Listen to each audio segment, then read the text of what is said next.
Selection issues for Andrew Strauss, and these are the contenders to fill that spot. So England have to sort their team out. Australia too might just make a tweak or two to theirs. All will be revealed. Yeah, we're finally ready. Tommy the mascot and Ranjan Madagali the match referee are alongside the two captains. Andrew, you have the coin. Heads is the call. It's a tail.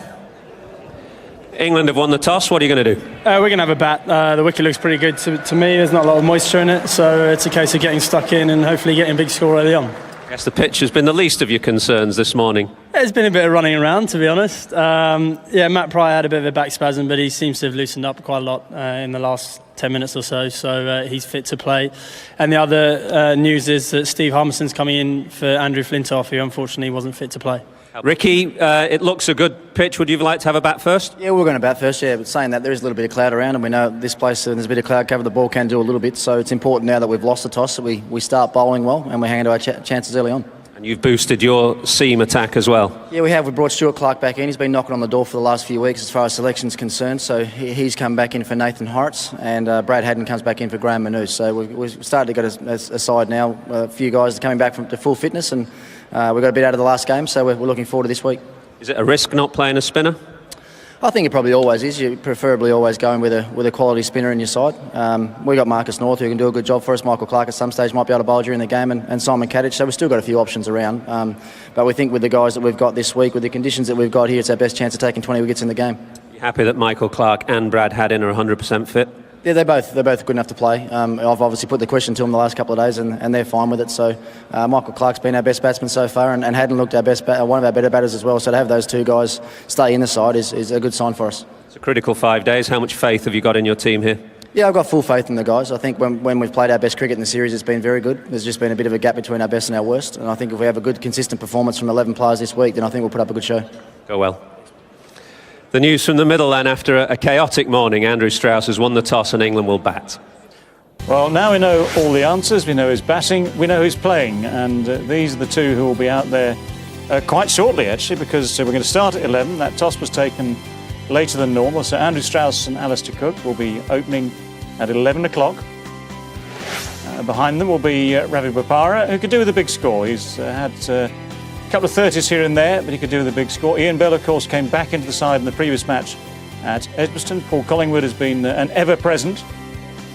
A lot of pressure on that middle order to deliver today, and for Matt Pryor too. Past fit after that back spasm. He'll be hoping that that disappears completely by the time he's called upon to bat. He's got a bit more time now to rest.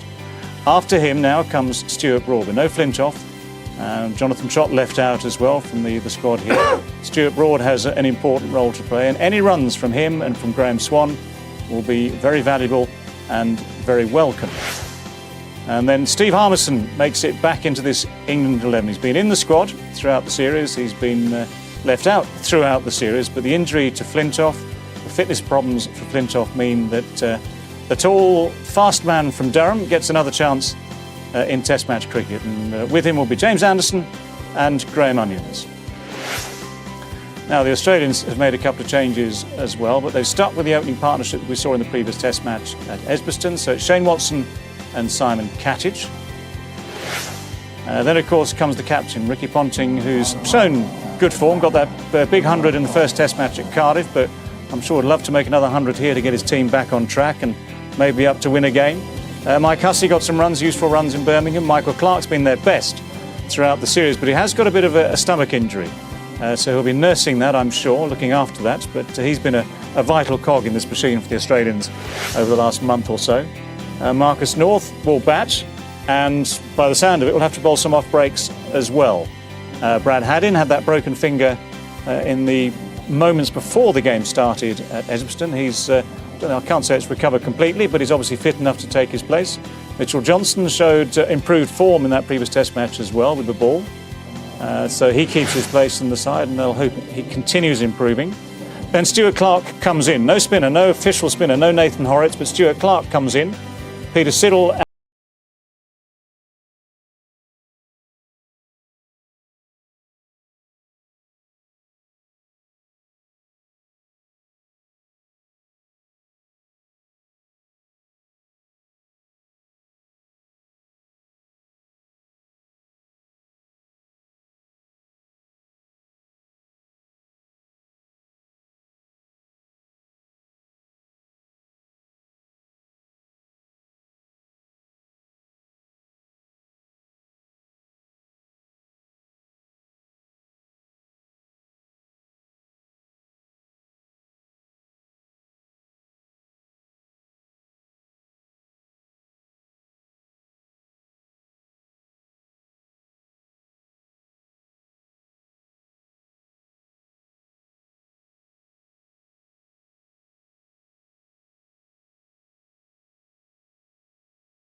Australia have beefed up their seam attack. Stuart Clark in for the spinner Nathan Horrocks, so we'd expect Hilfenhaus and Clark to take the new ball, and then Siddle and Johnson to back up.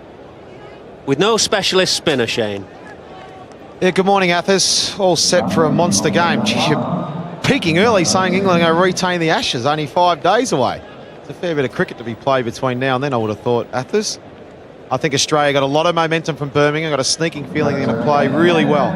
They'll be disappointed at losing the toss, but there is a bit of cloud cover and it is a bit humid, so I expect the ball might nip around this morning. We know this test match generally at Headingley creates a result, so at the end of this 5 days there will be a result. Here comes Hilfenhaus with the first cherry of the morning. Oh, now there's an inside edge, I think. Otherwise, Strauss was dead and buried. Well, I thought Rudy had gone. Billy Bowden, the new umpire, that looked absolutely plumb if he hasn't hit that. Well, now, to me, that looks like it's hitting the stumps. Great start from Hilfenhaus. Did I say inside edge? The sound must have come from bat on boot or bat and pad. There were definitely two sounds, and that's why Bowden didn't give it. Just there, the bat clipped the pad, but that is stone dead.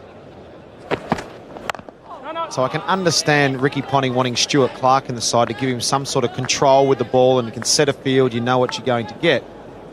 But at the end of the day, to not have a specialist spinner, Nathan Horrocks has taken 10 wickets in this series, only a couple behind Jimmy Anderson, who's the leading wicket taker. The wicket over the history has not been easy for spin bowlers. It's generally always suited the quickies better. But in recent couple of years, even playing county cricket here, the last couple of years, it really has spun. So you can look at the foot marks on the wicket already. It looks dry, and it really, surprisingly, Australia not going with a spinner. Edged. Oh, what a catch! What a catch! Full and Strauss wafting away outside off stump. That is a magnificent catch from Marcus North. Wow, what a catch! That looked like an absolute screamer, a hanger.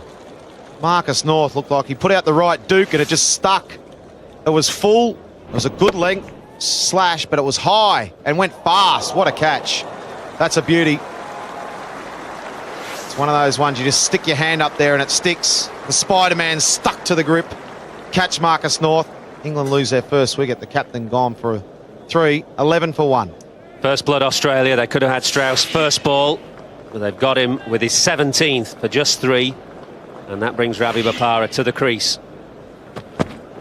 Australia are bowling well. They're bowling a full length, which is important here at Headingley. And the ball not really moving, but just wobbling a bit.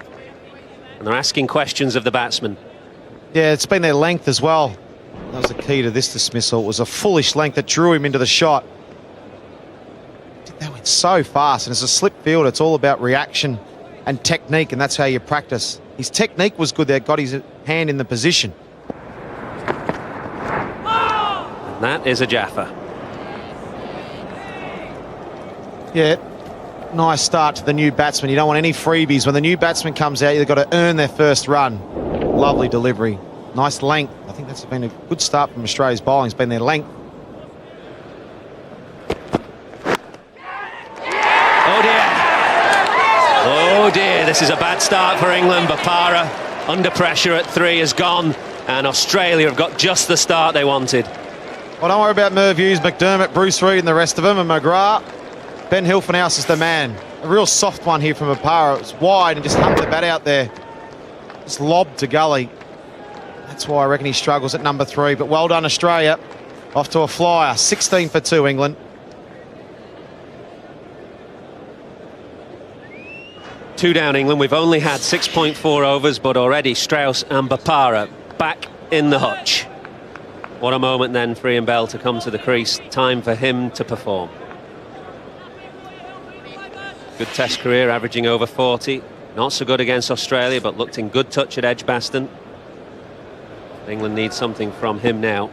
All of a sudden, he's a senior player in this side, and that's a big transformation.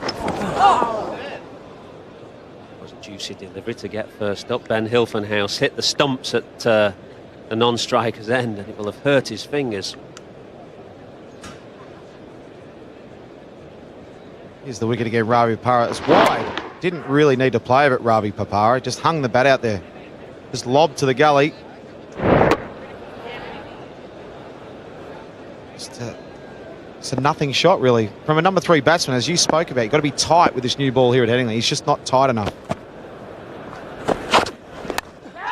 Oh, in the air, down to third man.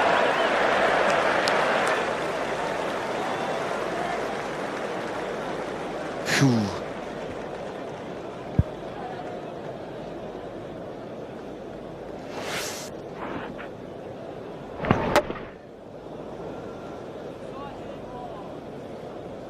Young it out there. Ian Bell went for the drive.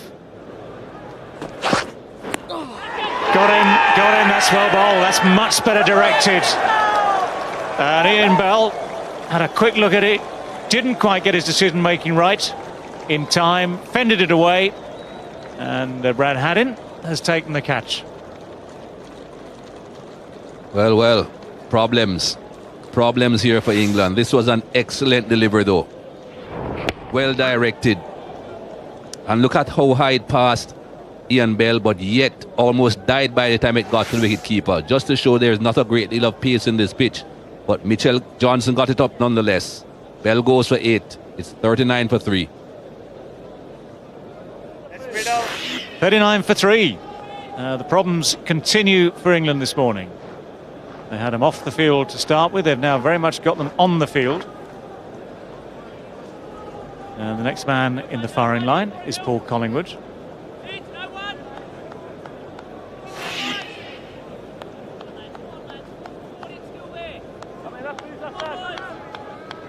So Mitchell Johnson strikes the 3rd ball of his 3rd over.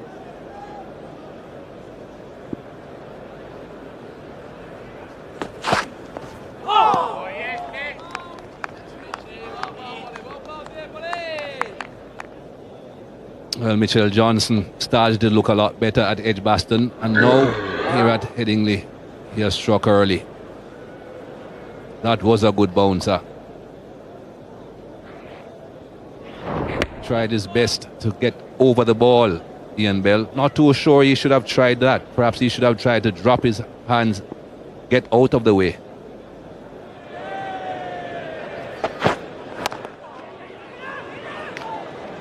Well, it's a good run in the end.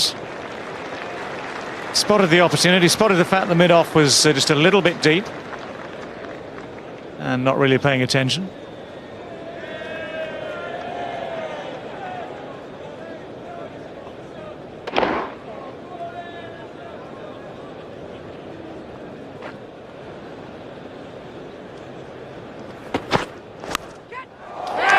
Collingwood has gone. 4th wicket is in the bag. Each of the bowlers has now grabbed a wicket this morning. The 4 men used, each have 1 apiece now. So England are in deep trouble. This was a good delivery though. Excellent delivery. Good length. Had to be coming forward to that Paul Collingwood. And it moved away from him just doing enough to find the outside edge. Well, Stuart Clark is happy.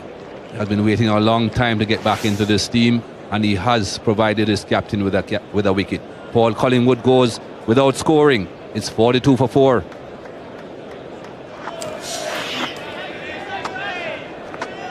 Well, Matt Pryor had a scare this morning. A back spasm after a tumble in the football that preceded the match today, the warm-up there. Had a late fitness test. He seems to have recovered. But England need him at his best now, that is for sure. 42 for 4. It's been Ponting and Australia's morning.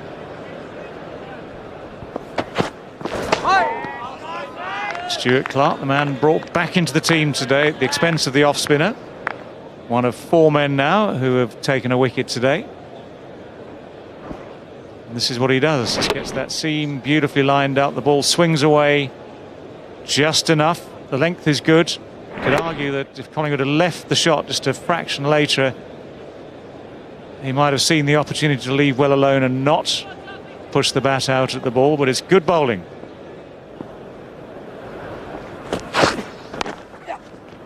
Well timed and perfectly by Sexton and at deep square leg and at long leg. Something to cheer for the England supporters, many of them here today, as the 50 comes up.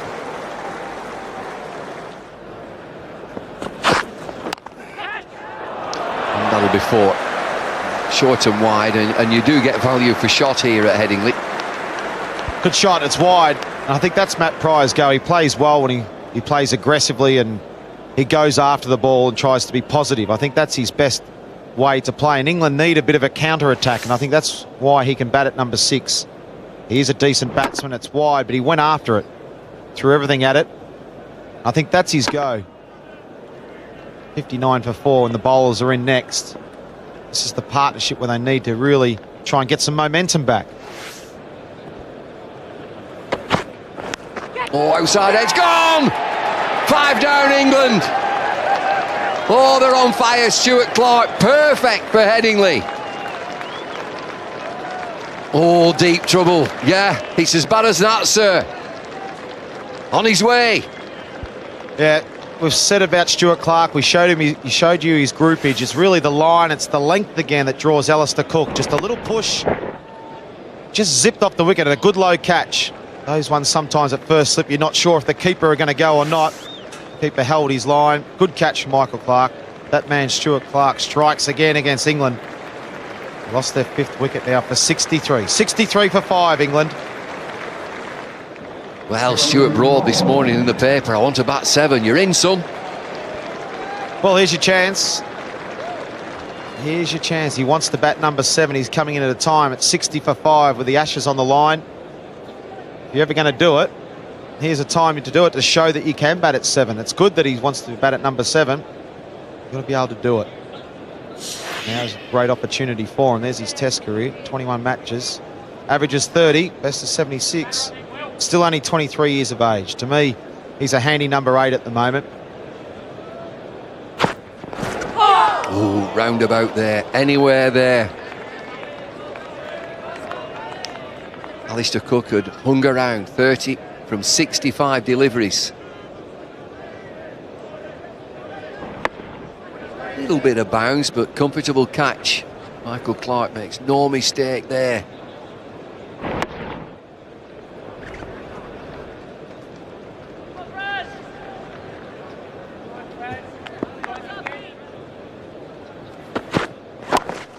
Oh, gone! Chipped into the leg side. Broad stands there, but I'm sure this is a clean catch. Naked eye would tell me that it's there, and Broad's going. Well, Broad was in the best situation to see it. He clipped it off his pads and he looked straight there and he's gone. He's walked off. So to me, must be out. I'm not sure if the umpires are conferring, but Stuart Broad's gone. It must have been clear. Looked like Simon Kadich claimed it straight away. Go, did it get there?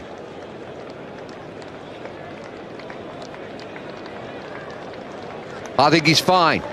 I think he's absolutely fine. His fingers underneath the ball, and that ends proceedings.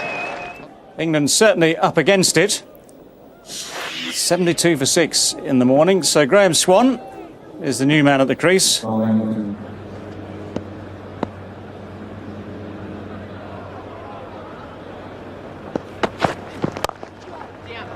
That's runs. Just a little too wide and too full on this occasion. But again, you don't mind the batsman playing at that. Yeah, too much width. It's too full. The length once again drew the batsman in the shot. As a bowler, you don't mind the batsman chasing those. Easily nick, as we've seen this morning. Not this time. Good shot, good execution. I've said it a few times. But Pryor is at his best when he's playing his shots in aggressive tone. He forces the bowler to bowl a few more bad balls. He puts pressure on the bowler. We need him to make a big one. One. Easy, Ben.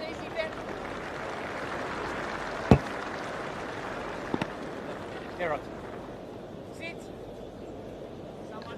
Sure, we're going to see a short pitch bowling theory again with Swan. You're bowling the short ball stuff. It's also an element of surprise. There's two ways. You can let the batsman know that it's going to come every ball, you're going to get the short stuff, and it can help with your ball that you pitch up. Or it can be a surprise element. At the moment, Australia have got no mid on. They've got two back on the hook. got a bat pad, and they've already bowled some short balls at him. And Swan's actually looked a lot more comfortable than he has at any other stage of the series. I think he should be expecting some more. No! It's important here that he can't get off strike. So the fielders in the ring, Shane Watson, Ben Hilfenhaus at mid-off, Watson at point, Kadich at bat pad. It's important that those guys are switched on and sneak in a little bit, don't get too deep, and really cut off the single. It's important that Peter Siddle can get deliveries, enough deliveries to Swan. Not just one or two, because then as a bowler you feel, I've only got one ball at him, I've got to try and knock him over, and you go for the wicket ball, that's when you bow for boundaries. It's the same stuff, same plan, short stuff, the odd one pitched up. Edged, gone. Pitched up, went for the drive. Graham Swan, long drawn out naught to his name, 15 balls, 92 for 7. Just like that. That's how to do it. Softening up with a couple of good short ones that we've seen. Let him know it's coming, which helps the ball pitched up. And it was the length again that drew him the shot. Good technique. Nice catch from Michael Clarke. He's fielded in there for the series and hasn't got too many off the quickies. But Siddle does the job for Australia. Swan goes for a globe. It's 92 for 7. Steve Armstrong, great reception when he came out. 62 matches. He could do 49 not out or better.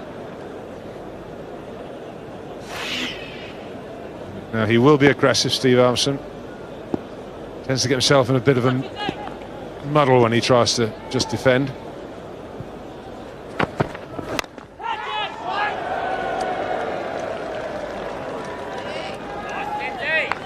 We saw after the break Andrew Strauss was having a bit of a giggle and a laugh. I think it was a bit of a nervous laugh. Suddenly got a bit of a worry on his face at 92 for 7 now. Trying to think about where they can get some more runs from as to how it's all gone wrong for them this morning. Paul Collingwood's biting his nails.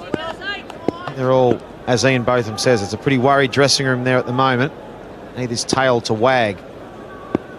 Been pretty good in the series so far. 108, 125 at Lords, 92.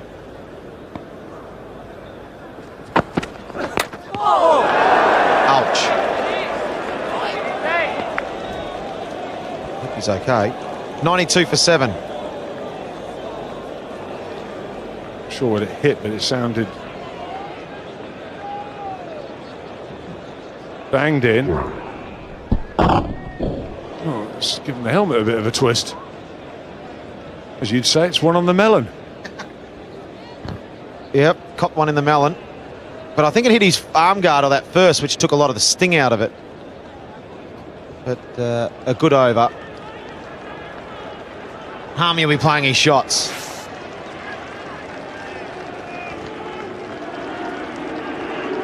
That's his glove, Ben Helmet.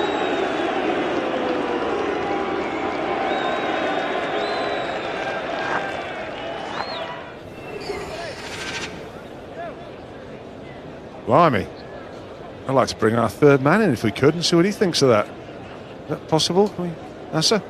I haven't seen this before.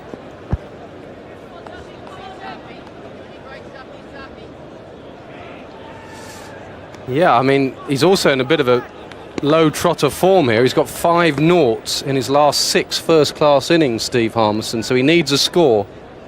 There's no one back on the hook. Saw for Graham Swan. The Australian plan was to test him out with some short stuff. There's no one back. Harmison does like to hook. He's got a leg gully instead of 2 men back on the hook. So I think Harmison might be tested as well with some short stuff, with the odd full and wide one for the nick. But he'll have a go at it. That might be out. It is out.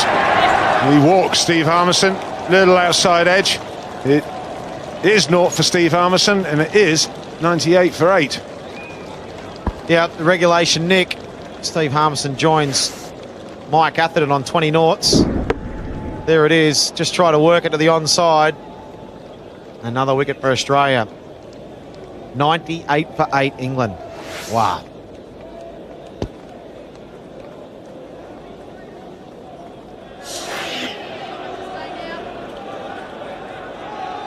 Jimmy Anderson. Another man with an interesting record.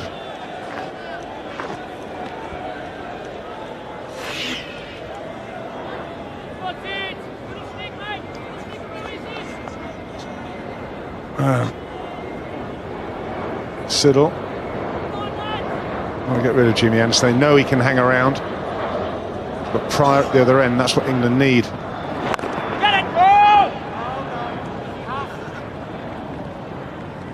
Regulation outside edge this, Steve Harmison.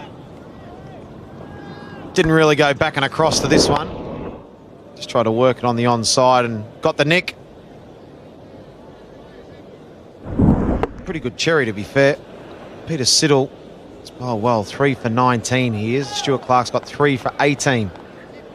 Really have built up some pressure.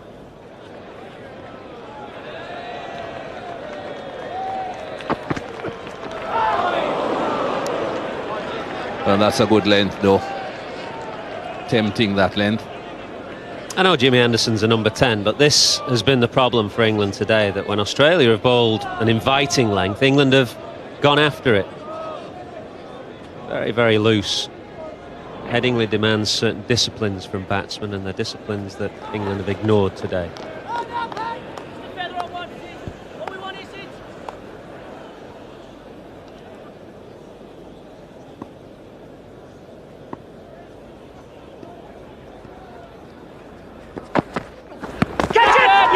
That's another wicket. That's a good bouncer. Well directed. To beauty. No blame on Jimmy Anderson for this one. This is a rip-snorting bouncer from Siddle. Lifted steeply. Cramped Jimmy Anderson for room, and that would have troubled many a top-order batsman. Anderson couldn't drop his hands quickly enough. And Brad Haddin takes another catch, a very simple one. And England are 9 down. 102 for 9. We're only in the 34th over. 9 down. Graham Onions comes in at number 11 for England. And how they need someone to spend some time at the crease with Matt Pryor. 37 not out, Matt Pryor. 37 from just 43 deliveries as well. Can Graham Onions last 43 deliveries? That would give Pryor an opportunity to get a few more runs. You could argue it might be to England's advantage to get out there and bowl, Mikey, while the ball's still doing something. Maybe Strauss should declare. 102 is a pretty meagre first inning score, though. Is that another one? It is. He's standing his ground and finally giving out. That's 5 wickets for Siddle.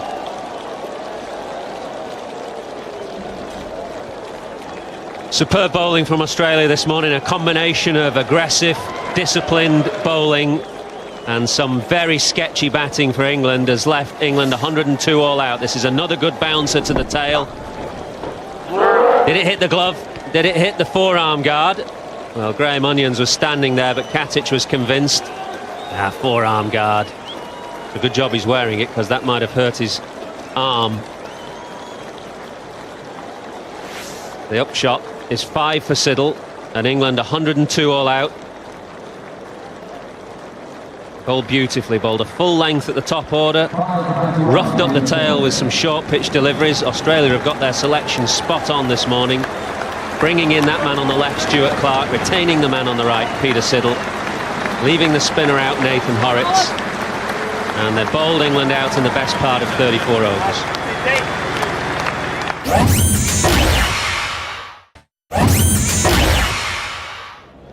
And for Australia, this is their chance, really. The Ashes are there to be taken if they can put on a decent first innings score and then bat well throughout the series. This is the moment that they can regain the Ashes, really. This first innings here at Headingley, they bat well, and they've become very, very strong favourites to retain the earth.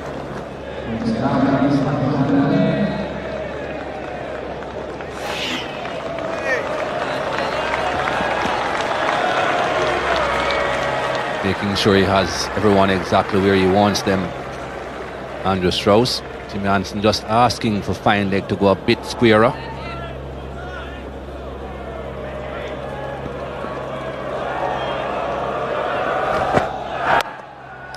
Well, not a bad start by Watson. Short outside the off stump and put away easily. Beautiful start if you're the right-hander. Not so good if you're James Anderson. England will have noted the length that Australia bowled this morning, which was a full one. Anderson's first ball is short and wide.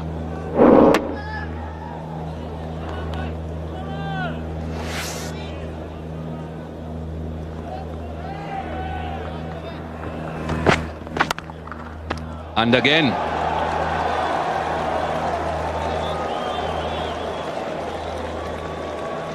Keep a close eye on James Anderson because he was stretching something when he came out to bat, whether it was groin, hamstring, calf, not sure, but just keep a careful eye on him, see how smoothly he's running into the crease.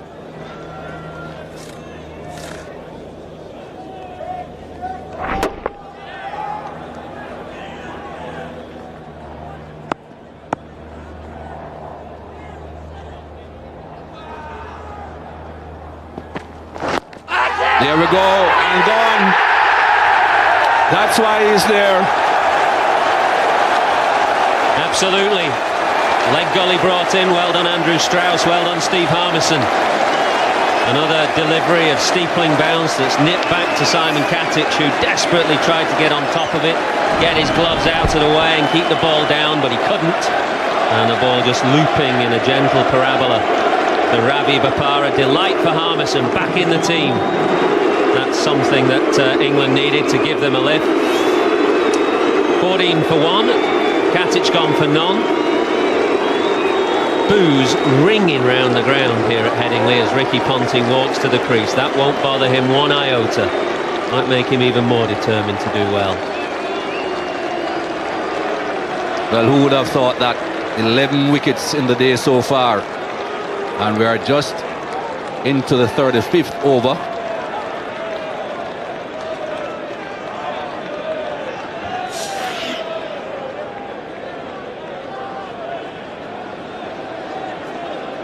Certainly wouldn't ask for a better record than that for someone coming in at number 3 for Australia. Averaging almost 56. And look at all those runs.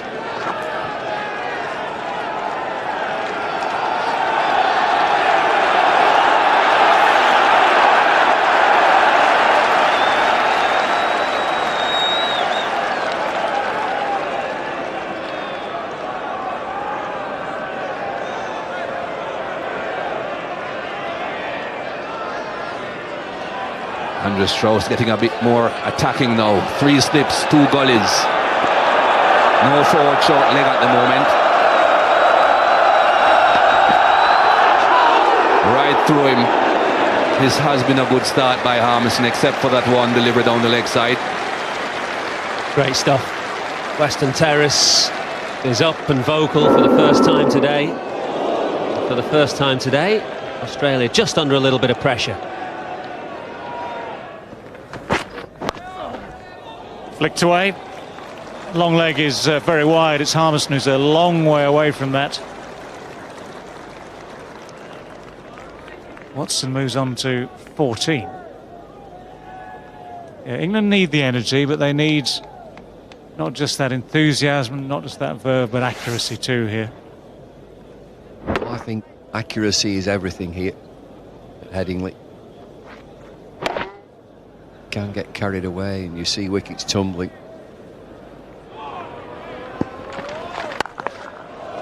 Great shot, little bit of width. Ponting meeting fire with fire, and he's off the mark with a boundary. Well, he's 22 for 1 and 4 fours. Short and wide at Headingley doesn't work. Well, anything wide either side. But there's plenty of bounce in this pitch. Plenty. Played that well. He's turned it away.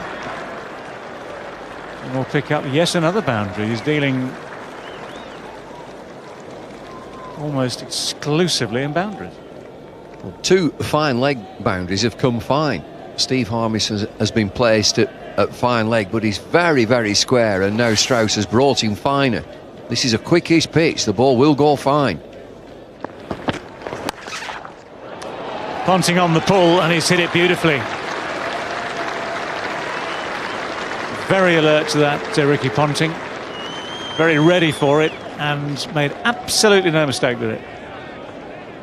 Well, I'm not sure you could call this a counter-attack from Australia. I just think it's poor bowling, 6 fours. And 33 for 1. Just take what scoring shots are on offer, and Ponting will. Over the top of the slips this time. That was a looser shot. Ponting went with it and would have just hoped, when it left the edge of the bat, would have just hoped it went over the top, which it did. Now, does he play this? Deliberate up and over shot, I would say.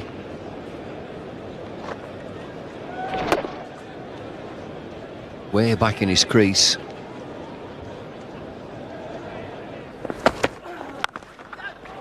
A little bit short, not too short, but it's been put away beautifully. Not just for 4 this time, but for 6. Welcome to the attack. Need to learn quickly, England. Short is not the way forward here, particularly against the top order. On the pull again, watch this swivel shot, middle of the bat.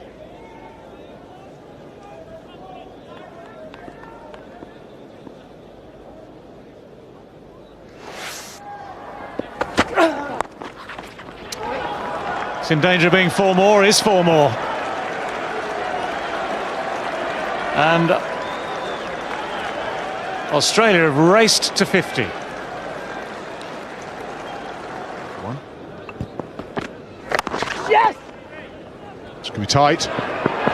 Oh, it wasn't even tight. He was not in the picture.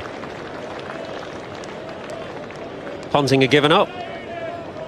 Just given up. Ian Bell had a couple of opportunities at Edgbaston to run people out and miss the stumps. Missed the stumps here as well.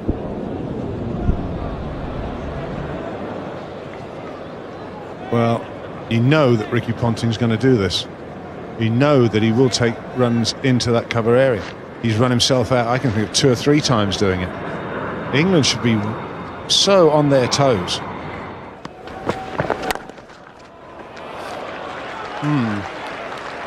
A few boundaries that have been hit off England's bowlers.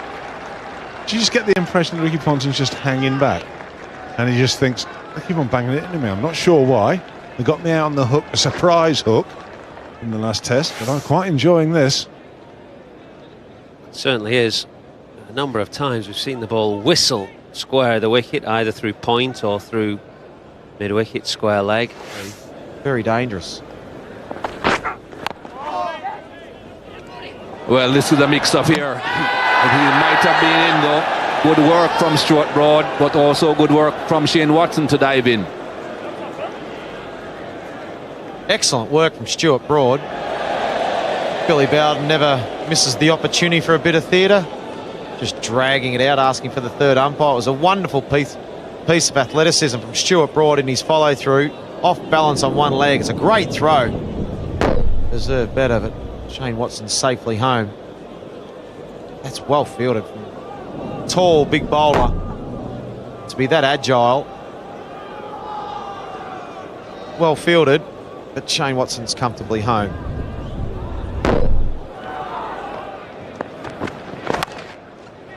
Wow.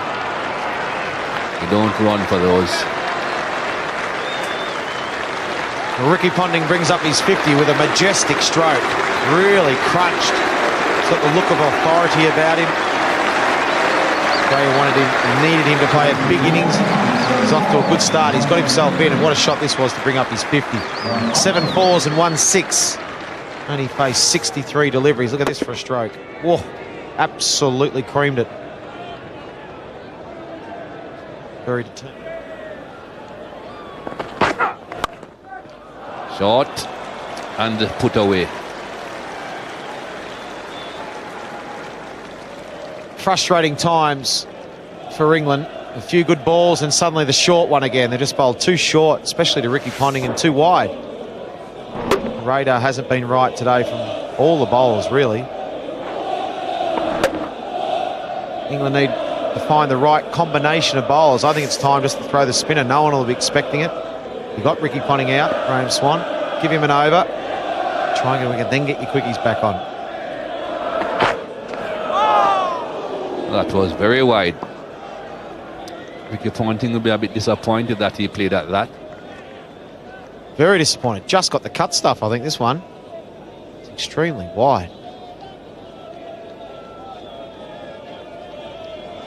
Look how wide this delivery is. Oh. There we go again. Movement again there for Jimmy Anderson. And late. I like Jimmy Anderson. I know we've talked about it a lot, but I like that in-swinger as the variation. Especially today, we've seen Stuart Clark, Siddle taking 5 for nothing.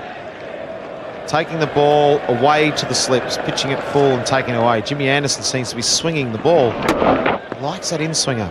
And at times he does it well, but I think for consistency, he should just try and bowl his out-swinger and be patient. And bowl the odd in-swinger. What a shot. That's a great shot off the back foot. Just a fraction short again. I'll go all the way for 4. Well, Ricky Ponting really has come out with a man on the mission. 62 off 76 balls. He's 9th, 4 and a 6. That's a great shot, that. Notice the length again though, Warnie. Again, it's short. It's not a pull this time, but it's a ball that's short. He has all the time in the world to go back onto his back foot and punch it away. Under these conditions, you're certainly much better off being driven off the front foot than bowling short. First ball goes through mid-wicket with consummate ease. I think I've seen that somewhere before today. That was a thunderous blow, wasn't it? It was a real loosener from Harmison. Just plopped in halfway down and it sat up, asked to be whacked, and boy did Watson whack it.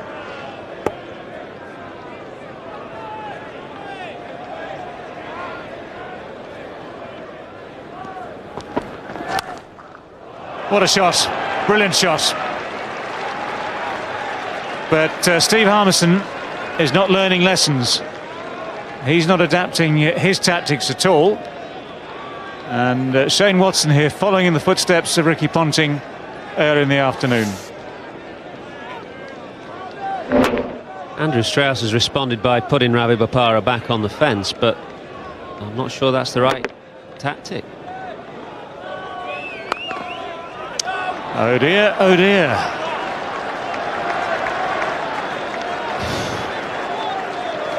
Well, it leaves one speechless. That's the 100 partnership. No wonder Jeff Miller, the national selector, is looking so glum. And no wonder Andrew Strauss is looking so pensive. Good partnership after the early loss of Simon Katic, but you have to say they've been helped along by some woeful bowling. So the top. Actually, I tell you what, Ricky Ponting there, sorry, Shane Watson there, adjusted really well. No one at third man, so up and over is a perfectly safe shot. But he adjusted the shot halfway through. He seemed to climb on it just a little bit. Up and over it goes. Another 4.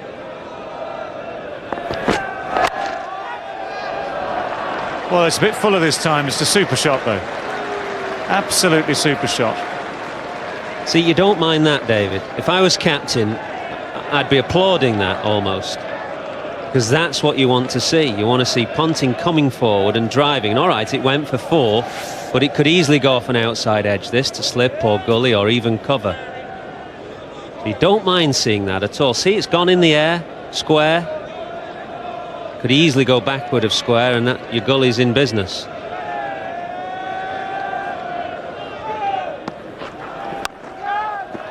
Well, it's close to gully. It's over the top of gully. It's a test for Bopara. It looks as though he might just have got that inside the boundary rope. Might be one of those ones that third umpire has to look at. And indeed, third umpire is now looking at it. Here we are, the sliding stop. Just look at, oh, he's well into the rope, well into the rope. That'll be 4, unless I'm much mistaken.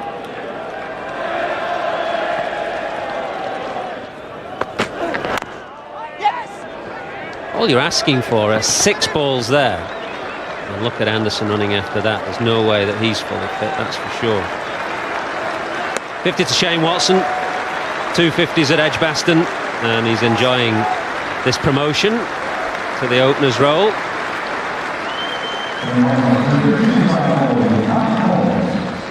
He's enjoying it. He's playing well. He's working hard here.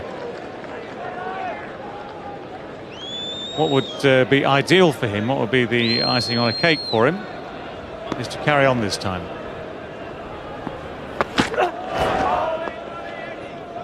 I'm sure that Watson knows that if, for instance, Onions now settles onto a line and a length from this Kirkstall Lane end, that he's going to have to judge it very finely, what to play out, what to leave.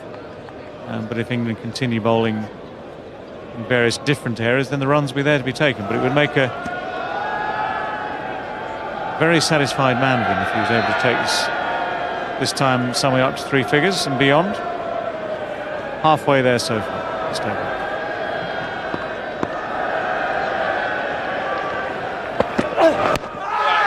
Well, that's close. And he's got him. It's not going to happen for Shane Watson then. He got his 50, but that's it. And Graham Onions has struck a blow that might just showing him the way forward for the rest of the day.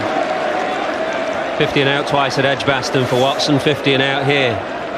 Played well though, but that is out. Full length. That's what we talked about all the time, and Onions should provide that on a consistent basis. He has done there, hitting 3/4 of the way up middle stump. Fairly straightforward decision for Billy Bowden to give Shane Watson 51 from 67. Well played. Australia 133 for 2.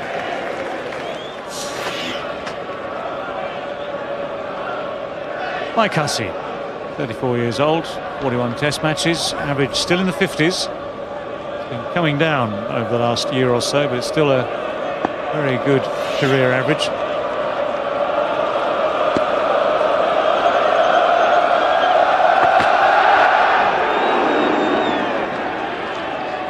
Just when you needed a straight one, Onions fires that wide.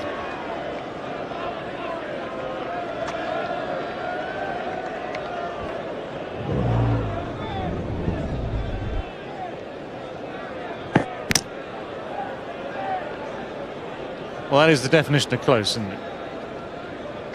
Knocking middle out, hitting him in line beautifully.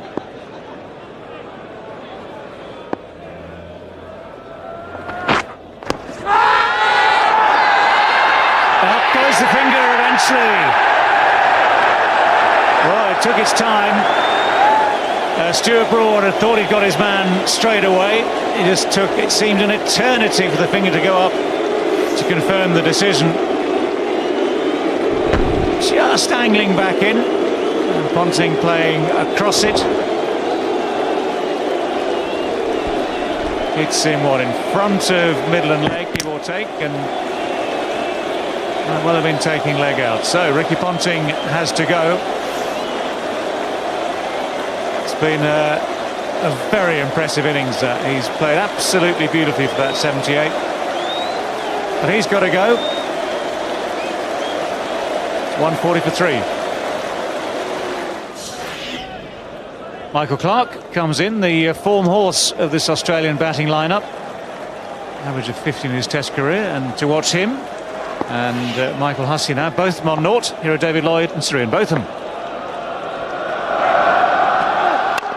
Thanks, David. And Michael Hussey off the mark. Very fine drive.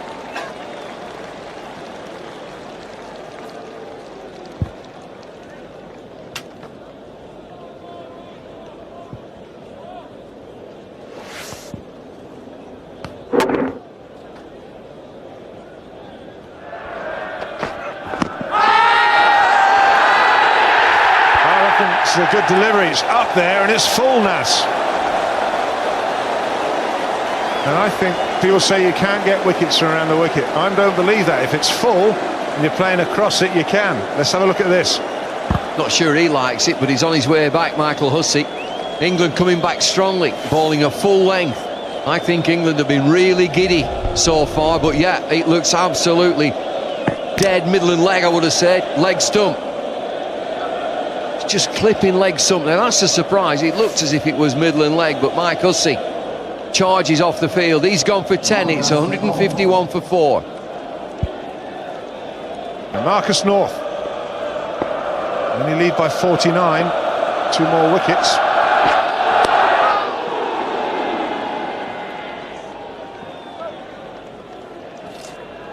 Stuart Broad now has 2 wickets.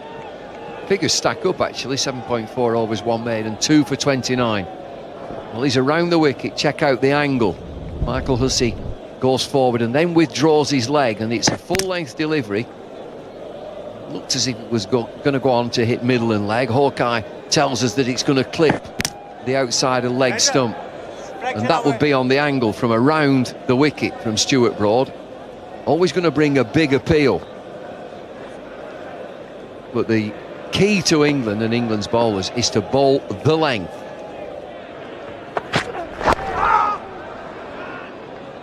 That's a fine shot. He's whipped that. Where he's whipped it from, I'm not sure. Bowler's reaction tells you it was straight. Well, I think it's all right. I think it's angled. See the angle? Yeah, it's going down leg side. That is so easy for a class player just to clip it. Yeah, he loves it there.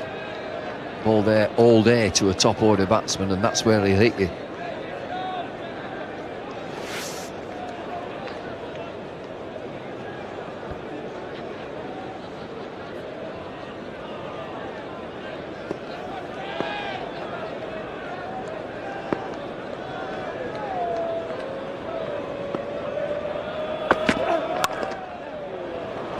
Good shot, that reach for that. This ball was a bit of a gimme. And this one was a good shot. Such a pleasing player to watch is Michael Clarke. There's a real suspicion that he's nothing like 100% fit.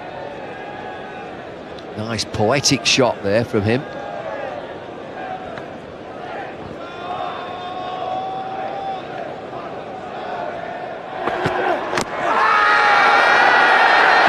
There's some bat on that. If I'm wrong, then it's mighty close. Yeah, my initial reaction was he hit it. He didn't hit it, look like it was out. Yeah, big inside edge. I was going to say they can't be out, but let's just say they shouldn't be out, David.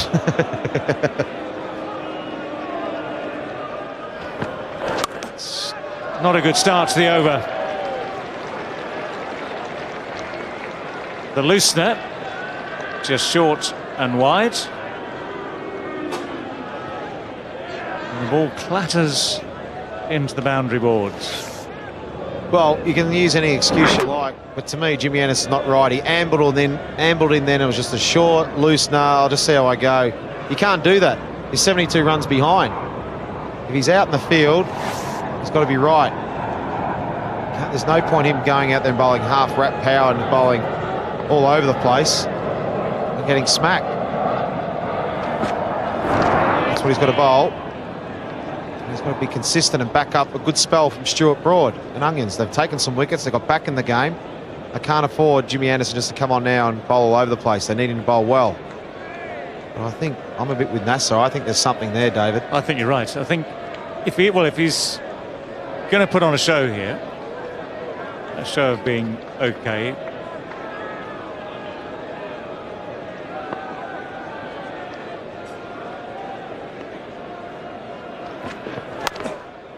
well, did well to reach that. That was dross, I'm afraid, outside the off stump. And Michael Clarke really had to stretch. Yep. Rubbish. Can't bowl that. Can't bowl. He's lucky to reach that. Just hit the toe down to third man. really. This is such a crucial point for England at the moment. So crucial. Here, another 4.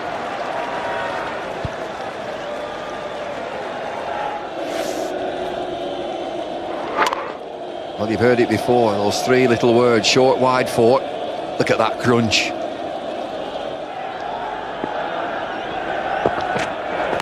Oh dear, oh dear.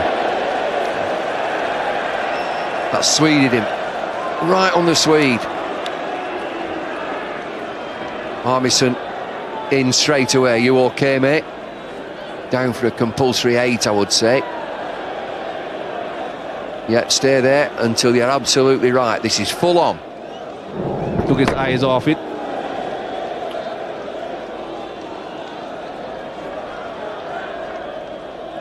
That is a problem I have with helmets. It encourages batsmen to do things like that. Take their eyes off the ball and then they get hit.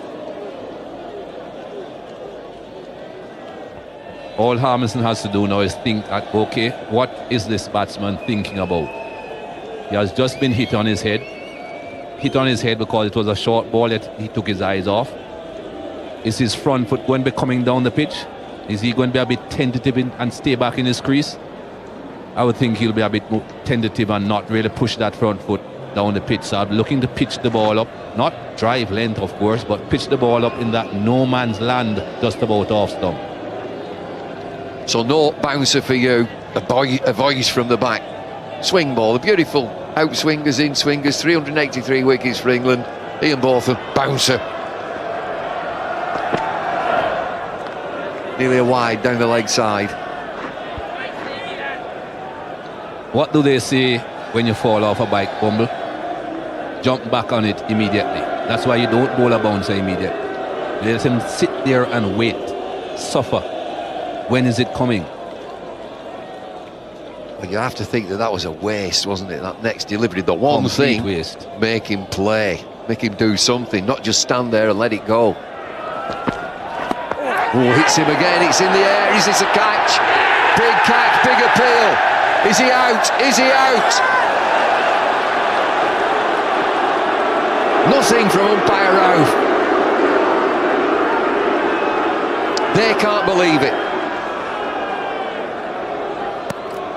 Well, this has hit something. He's not wearing an arm guard.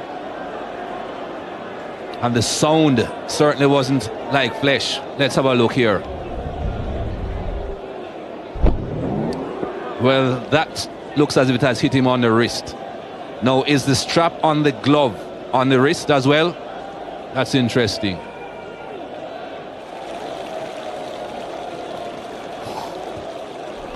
Now then, has it hit the wristband of the glove, or has it missed it completely?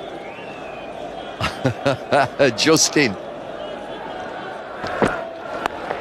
Outside edge, oh, it's down to third man. Slips in position, it goes in the gap again. That's Marcus North's first run since 2 minutes to 6. And it wasn't a controlled stroke. But at least he's getting 4 runs to his name.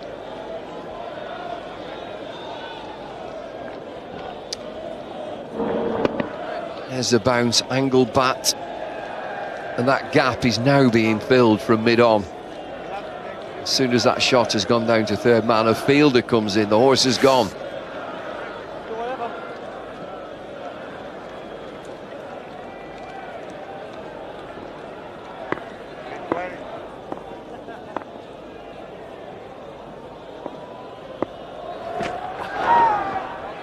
Pace and bounce to finish the 47th over, 196 for 4. And that is the end of proceedings for this day. 14 wickets have fallen. Marcus North moved on to 7 from 42 deliveries. He's in there with Michael Clarke. It's been a torrid time for him, but his skill has seen him through. 34 from 60 deliveries. Partnership of 45. Australia's day, you would say. Australia's lead is 94. 3 wickets for England, but 127 runs in that session at just under 4 runs and over. Good play from Clarke once again. We've got an interesting pitch here. Some pace and bounce, and wickets have been falling. That man hasn't been at the top of his game, though, that's for sure. Just hasn't looked right, Jimmy Anderson. Normally under these conditions you'd have expected a lot better from him. 12 overs, none for 55. Just not his day.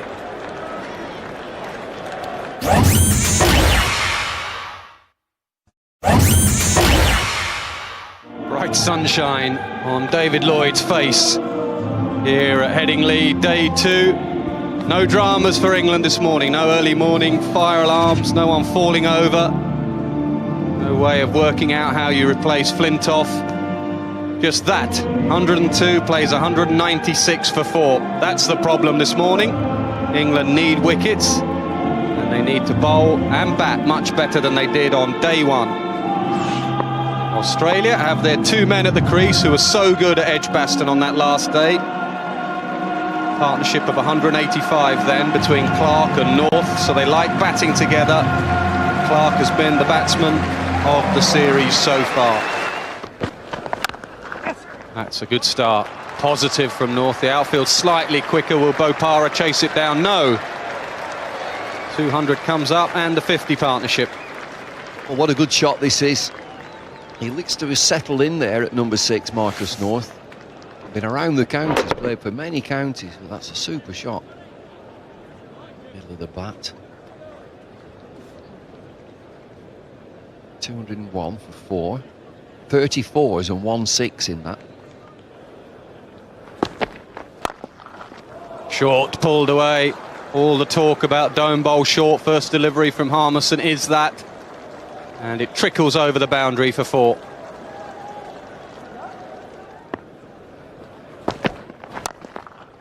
Pulled away, no one at all between deep square leg and mid-on. So again, the ball just trickles over for 4.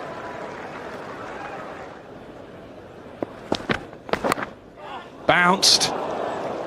Half stopped, but it will trickle away for 4. 219 for 4.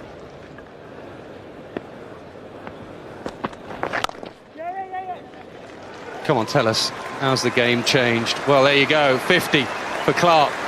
Just tucked off his hip nicely, takes the single. The form player in the series.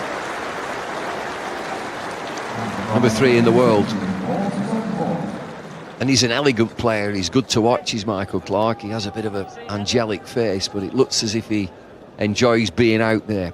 2 centuries in the series so far. But again, I don't get this. Really don't. How many times do you have to say it? Well, they're feasting, Australia.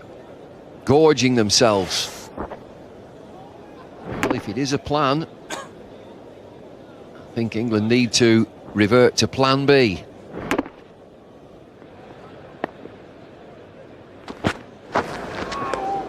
Well done, Matt Pryor. Bad back or not, that's an excellent take.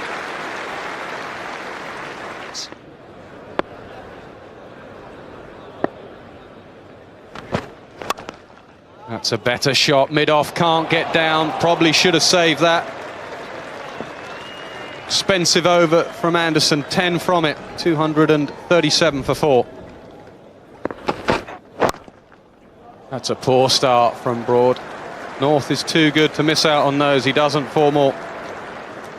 Well, all Andrew Strauss can do, and I'm talking to you, Nasser Hussain, as a former captain, is stand at first slip. Watch the ball disappear into all parts. He's just brought deep backward square, who was on the boundary, brings him up to square leg, and the ball's clipped through mid-wicket. Strauss now has no alternative. He's moved Bopara back to the boundary, run saving. Shot. It's another boundary. Looked some good touch this morning, Michael Clarke. But it's a tough situation for the captain, but I think aggressive fields, defensive bowling is the way to go. The bowlers just aren't backing it up at the moment. Picking him nicely, Michael Clarke. Picking that in swinger, just whipping it away through square leg, Mikey. Yeah, if you look at Jimmy's pitch map here, look at this first one. Those two deliveries, we remember two balls that went past Michael Clark. The one closest to our stump is the one that he just pushed at. The one wider, he drove at it. That's the sort of length that you're looking for Jimmy Anderson, the bowler, regularly, and even perhaps slightly fuller than that because he does swing the ball. If you look at his overall pitch map, though, you see quite a few deliveries that were full in length. That one that was driven for 4, I think that was up to the mid-off to cut that off. Not too many boundaries for balls pitched full in length. Same again. It's not great bowling, but it's wonderful batting.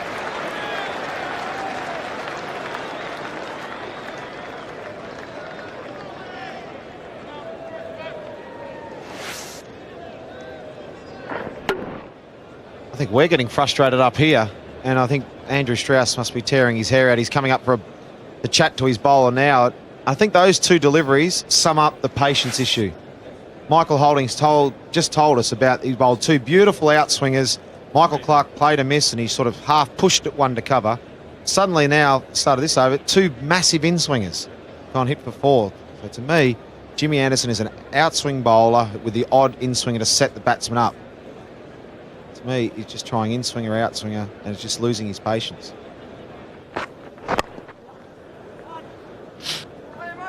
Yes.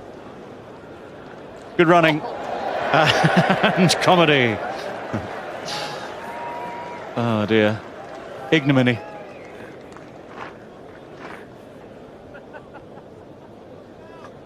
Very suspicious look at the turf. Right, in we come. Adopt the position. And what happens next? You don't really want him injured, actually. He's only gone. He's bowled 2 overs for 1. Graham Swan. He looks all right to the left-hander, but a good shot to bring up his 50. Marcus North with 6 boundaries. And the more you see Marcus North, the more impressed you are with him. Well played, Marcus North. Yeah, looks a real good player. 300 on the board as well. Couple of milestones, one for North, one for the team. Lead extends to 198. Singles, the understanding out the middle of the wicket. There's been some cheeky little quick singles taken. And just sometimes it's a nod. Not even a call. They just understand where each other's coming from. There's been a lot of chat you see at the end of each over with these two, or after a good shot, they go up and talk to each other. Well, it's vintage Australia, is this, that we're seeing on top, bossing the game. Knock the bad ball away. Pinch singles. Keep it moving. Especially when you've got left hand, right hand. There's nothing. The fielders out there in the heat have to change over. Bowlers change the line.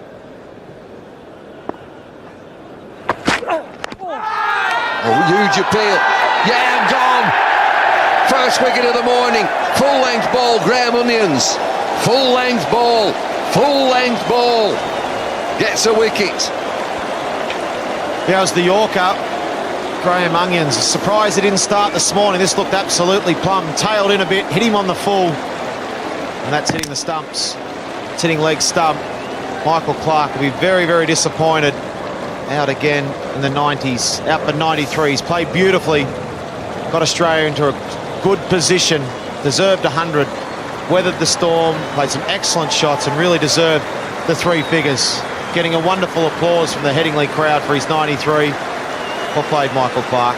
Australia 303 for 5. England have taken a wicket. The new batsman who's been waiting a long time. Australia wicket-keeper batsman Brad Hadding, good player.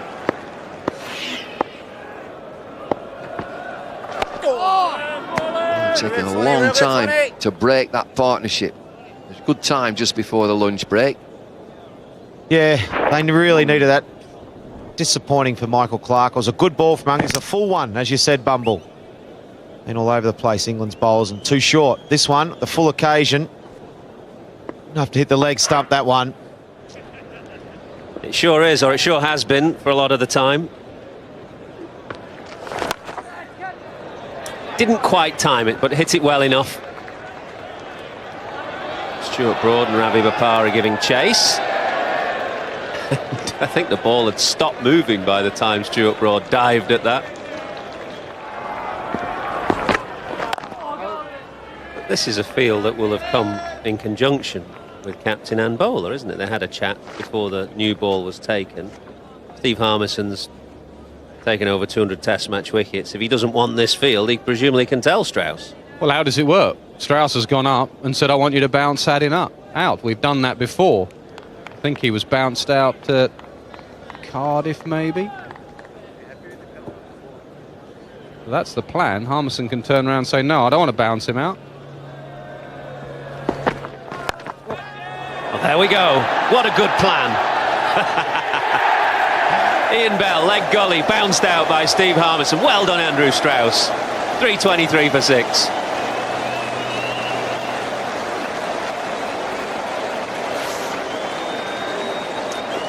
It's not short enough for the shot. And spooned up to Ian Bell. Didn't look comfortable there. He goes for 14. New ball works. 323 for 6. Dangerous customer with a lead of 221 is Mitchell Johnson. Very aggressive player with the bat. He's not going to hang around here, I would have thought, with this lead. With the new ball and England attacking, he probably looked to play some shots.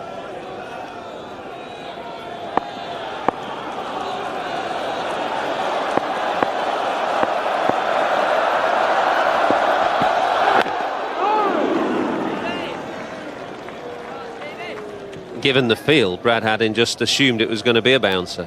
That's why he was almost premeditating the hook, but it actually wasn't that short. It was a poor shot, wasn't it? With two men there catching and two men out on the hook, really, last thing he should have been thinking was to play this shot. Not short enough, got in a horrible position. Just spooned it up in the air. No, it's gone over the slips. Looking to pull and almost looking to get out of the way. What did it come off? The bat, says Asad Rao. 334 for 6. So it is going to be chin music for the lower order batsman. Thinks about playing the pull shot. Very similar to the Haddin shot. Big edge, healthy edge over the keeper.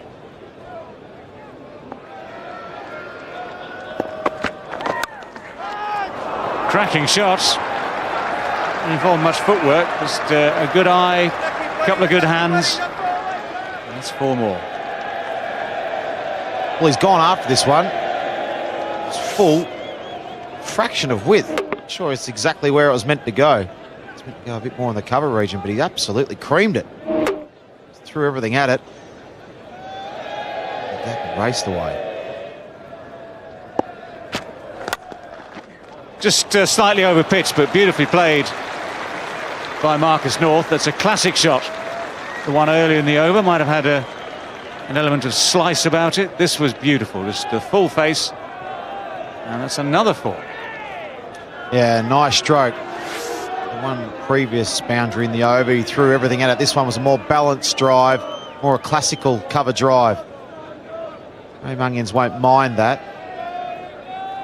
Onions will go for the odd 4 because he does bowl a foolish length, but he takes wickets. Talk about the crowd getting behind Harmison and steaming, and also when the tail's in that second new ball.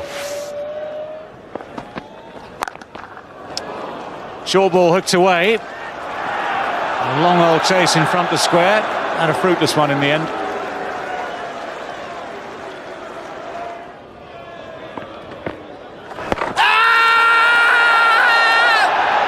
Well, first of all, I think he's hit it, and secondly, I think it might well be just sliding down, but it certainly sounded like 2 noises to me.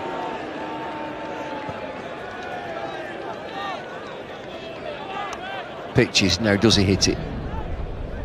No. Sliding down leg side for me. Looks like it's a straight on of this. Pitch, he's only just turned a touch, but he's gonna, I think he's drifting just past leg stump, yes. Hawkeye's interpretation also.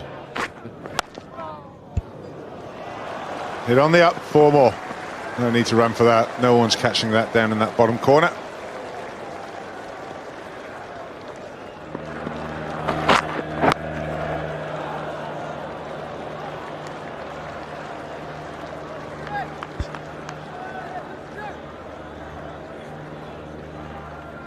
Ball few overs, old 16, but it's just starting to look a little worn.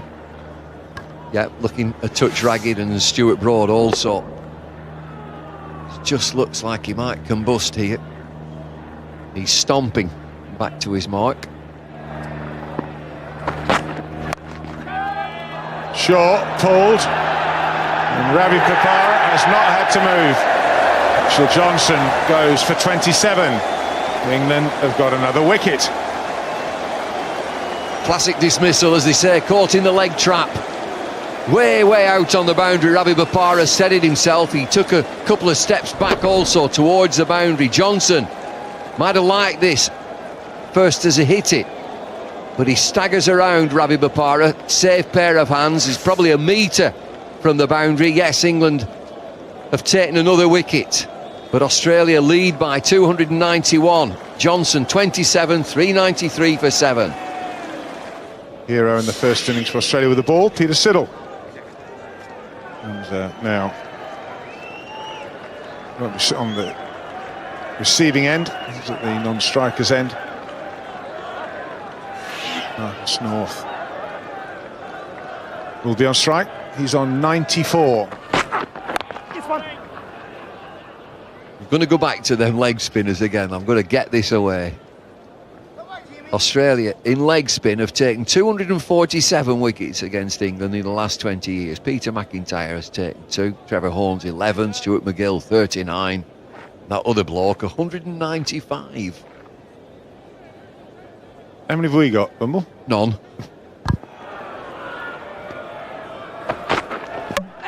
Bowled in, first ball.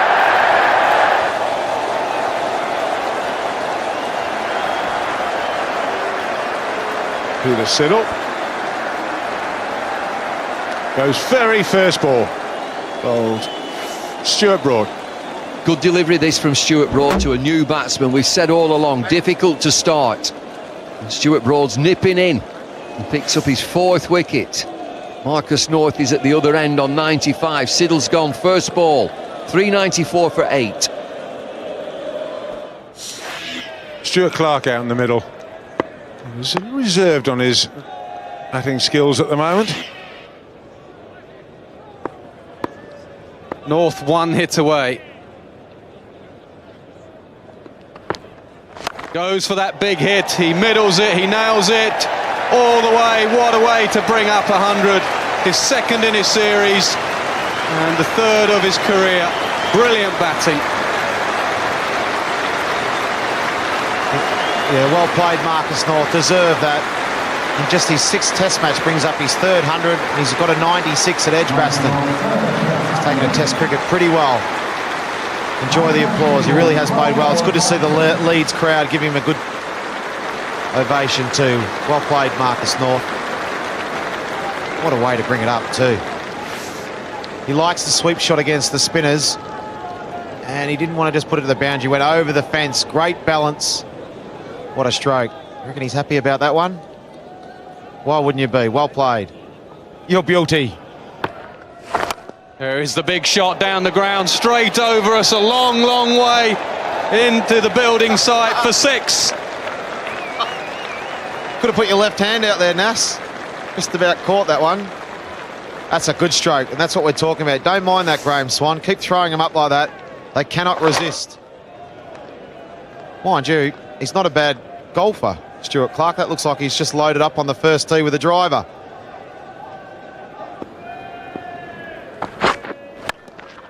Well, that's been absolutely smacked over mid-wicket. Stuart Clark, the all-rounder. There it is, the short one. I've been talking about he doesn't mind the short one. We showed you the ball, how he bowled to Peter Siddle. First ball knocked him over, hit the top of off. Stuart Broad just getting a bit carried away here. Bowling short, wide.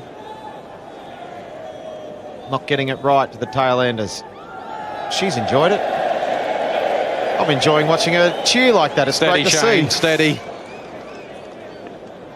Great to see the crowd just enjoying themselves and standing up and jumping around.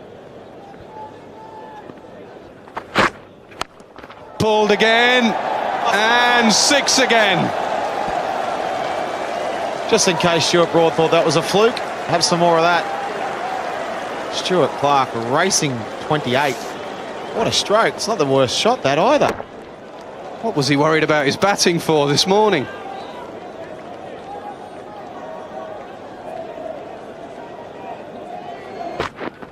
Bowled him, dragged on. The Clark cameo comes to an end. 5 wickets for Broad.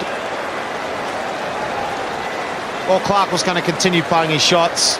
Handy little cameo of 20-odd. Gets the bottom edge on to the stumps here. It was wide. Just didn't quite bounce as much. Stuart Clark helped Stuart Broad get his 5th wicket of the innings with an inside edge onto the pegs. Played Stuart Clark. Stuart Broad's second 5-wicket haul. Stuart Clark goes for entertaining 32 off just the 22 cherries.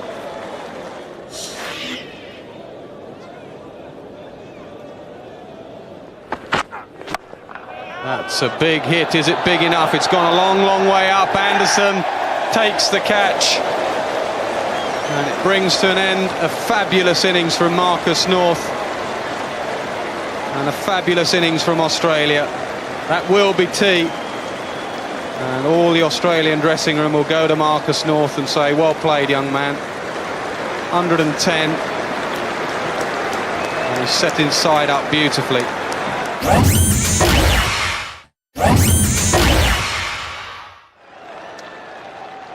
Business end, you would say.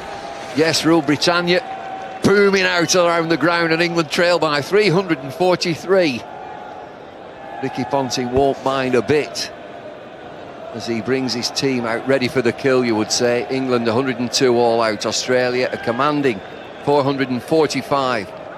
This lad looks a very, very good player, Marcus North, in at number 6. He looks settled at number 6. I don't think there'll be any thoughts of, oh, he's doing really well, let's move him up to number 5. That's his slot.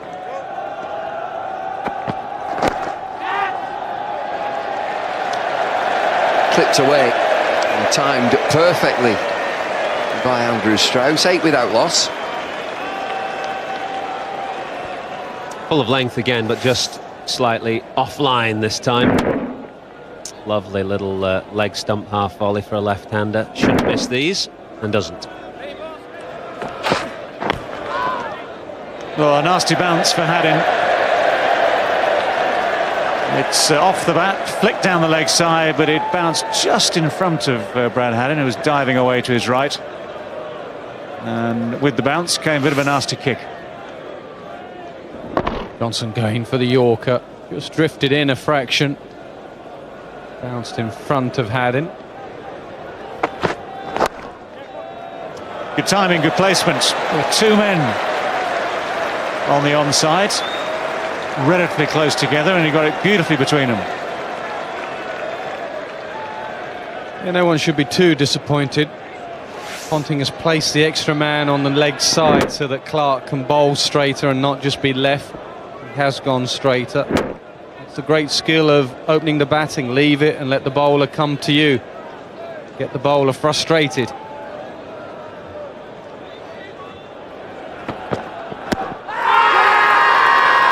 Inside edge. Must be. Otherwise, different answer, I think. Runs given, that confirms that. It's 56 without loss.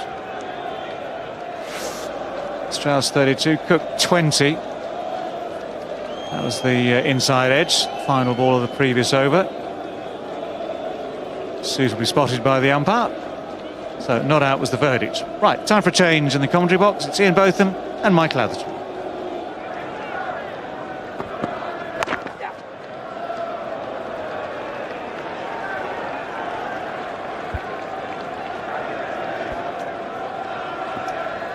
Funny place though, isn't it, Headingley, how the game can change so dramatically from day to day, depending on the conditions, the overhead conditions, the way the pitch develops. You get periods where nothing happens and then suddenly all starts to move.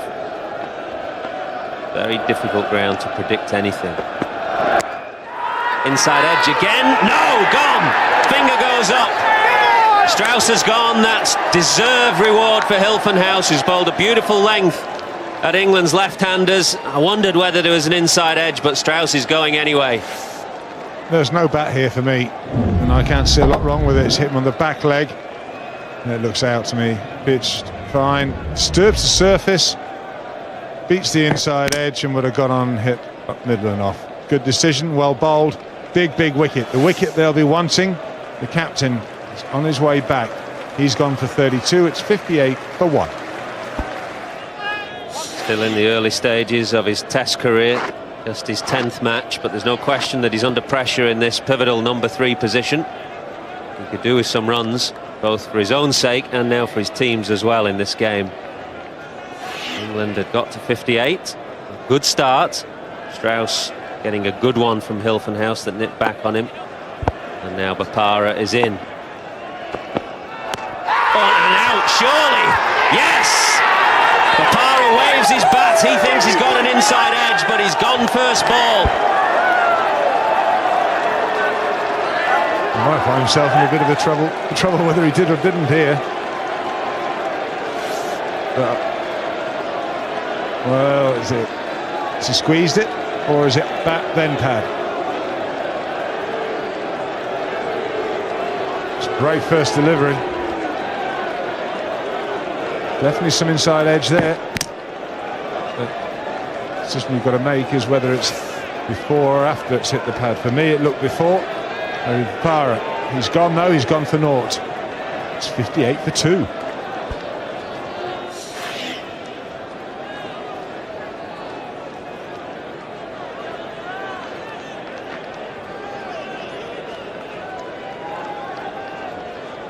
Only one Australian taken an Ashes hat-trick in the last 100 years, and he's in this commentary box somewhere. Can Ben Hilfenhaus become the second? These are critical moments for England. Hilfenhaus on a hat-trick. Ooh, that's a Jaffa. That is a Jaffa. Move late off the seam. What an over from Hilfenhaus. 58 for 2. Not a bad delivery, is it, for the hat-trick? You'll not get much closer without getting it. Oh, and he knows it. Edged, gone! A terrific end to the day for Australia. Bell has gone, he's having a bad match. Gone for 3, England 3 down. Well, the ball before, I think, wins this. Ball before comes back at him a little bit. This is just going wider and wider. Plays at it, Ricky Ponting. Makes no mistake. He normally doesn't. And England 67 for 3. Ian Bell. He's gone for 3. England in all kinds of trouble. 67 for 3. Paul Collingwood in at number 5. Matt Pryor at 6, and then Stuart Broad. So things not looking good for England. Change up here, David Lloyd, Nasser Hussain. That's close, very close, yes, gone! In swinging, full, no chance for Collingwood. Beautiful bowling. We'd heard about it, he's not shown us till the back end of this series. Mitchell Johnson, full straight, fast, 90 miles an hour. It's that haircut that's done it. Oh, sitting duck straight in front, swings now, it's hitting leg and middle. And it ain't going over the top. Excellent bowling, Johnson. Aggressive, swinging, deadly. Collingwood 4, 74 for 4. England's night watchman arrives at the crease. 74 for 4, Anderson protecting Matt Pryor. What an over from Mitchell Johnson. He got Collingwood across, he bowled him 3 or 4 deliveries that went straight across him, and just when you thought he was going to push another one across, the big in-swinger, it was superb left-arm swing bowling.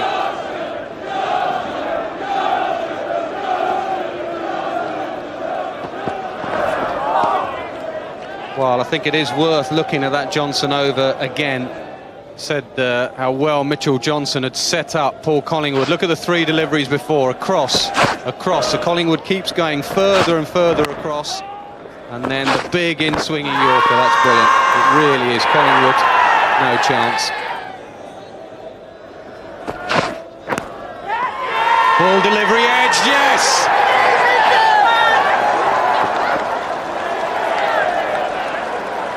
disarray, England. Johnson again, sensational, I would say, Mitchell Johnson. Supremely fit, strong, piling into England. Full ball, swings late. Outside edge through to the wicket keeper. England all over the place. Australia closing down England. 4th test match going very much Australia's way. Alistair Cook, 30, 78 for 5. Game's moving forward. Matt Pryor comes to the crease, number 7, because there's a night watchman. 58 for none England were half an hour ago. They're now 78 for 5. Hostile left arm swing bowling. Watch the late swing here. It's going straight and then it starts to swing away. And Cook edges it through to Haddon. That's close, is it? Close enough? No. Now, I reckon that this is a real good decision. They're going to get so excited when you leave the ball, don't play. It's not done enough. It's not done enough to come back. It's going to get a massive appeal. Great decision. An umpire could have just given that out for the lack of shot. Just thought, that is rubbish, that's out. But Asad Rauf knew the laws, said no, not coming back enough. Edged and dropped.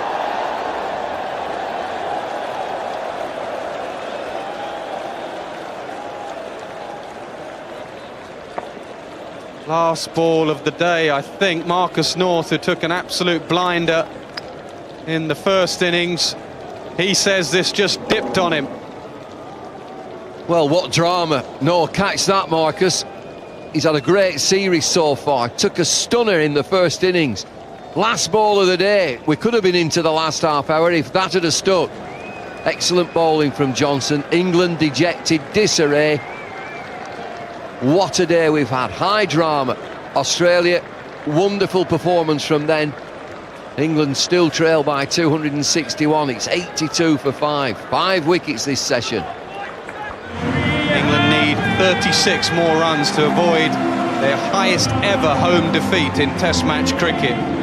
They are a massive 261 runs behind. Australia need just the 5 wickets, which are basically Matt Pryor and the tail. And the way Johnson and Hilfenhaus and the rest have bowled, that should just be a matter of time today. Anderson still on naught.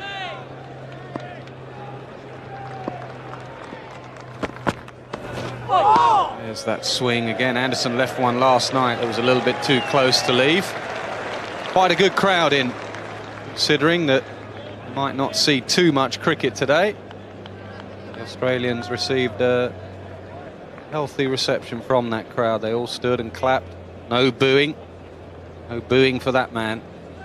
Not today.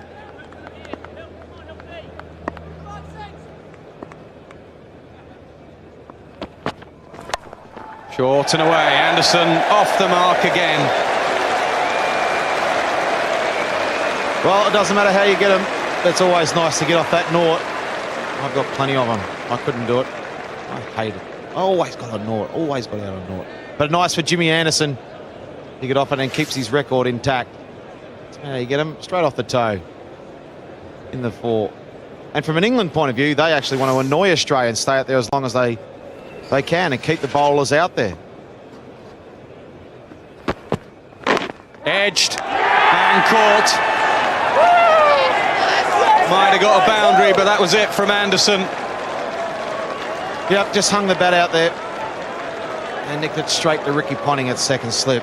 He'll be disappointed, Jimmy Anderson. There's that man, Ben Hilfenhaus, again. Straight, nice, comfortable catch to Ricky Ponting. Ben Hilfenhaus just gets better and better. Really has bowled well. England lose their 6th wicket for 86. England's bowling all-rounder arrives at the crease, averaging nearly 30. Got 6 wickets when he bowled in the first innings, so he'll have a bit of confidence in his game. After Broad, it's just the bowler's Swan. Onions, Harmison. Very strong through there, Pryor. Yeah, that's where he likes him, short and wide. He likes to throw the bat at him. He's very good against the cross bat, horizontal shot, the cut shot, or the straight bat guide through there. Does like the whip outside the off stump. He gets real hot on top of it too. 4 more in that area behind square. 100 comes up for England. We spoke about that's where he likes it, Pryor. Mitchell Johnson's just got a little bit wide this morning to Pryor. He's trying to get it full. Just got it and straight. He's just got a bit wide at the moment. And England bring up their 100.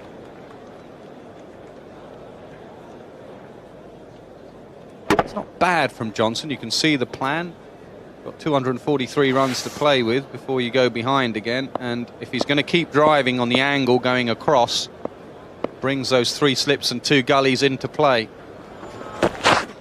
But he'll keep finding the gap.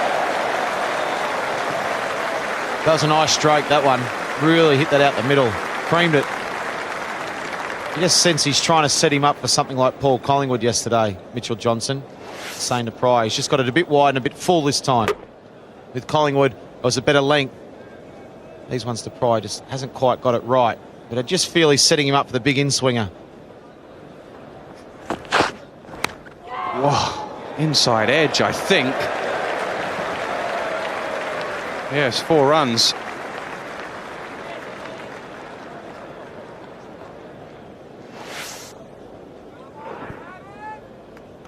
Just a bit of a cutter. Rolled his fingers and it's so dry it gripped and bounced. Edged and a brilliant catch. What a catch. Superb from Haddin. Wow, what a catch. Brad Haddin. The keepers work, and they work every morning to try and take the catches, and they get their feet in the right position, but every now and then there's an instinct catch. Brad Haddin, look at this for a catch. It's low. He had to make a decision. Does he go in front of first slip? He decided it was quick. He made it. No hesitation. What a catch. Rock and Rod Stewart, Brad Haddin. Super catch. Pryor goes for 22. It's 120 for 7. And Swan in the middle, down to the bowlers now. 2 Nottinghamshire boys trying to keep Australia in the field. Swan and Broad up here. Holding is with Lloyd.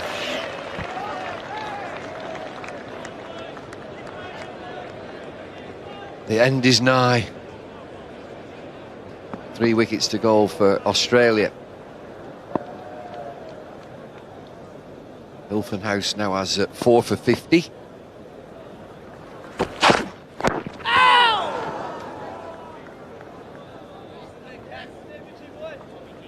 It's good catches, this.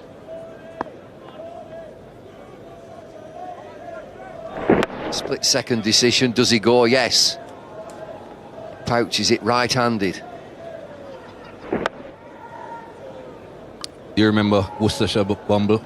Those catches that he dropped at Worcester, and everyone was then doubting his wicket-keeping ability. Well, we have seen it. Australia are definitely on the up. Oh, finger ender. Lobbed into the air. He's a big man too, Peter Siddle. Just gets a finger ender on this. Close call. You'd have thought perhaps he would have taken a couple of steps back, but perhaps he picked it up a bit late as well. Almost got there. Almost got there.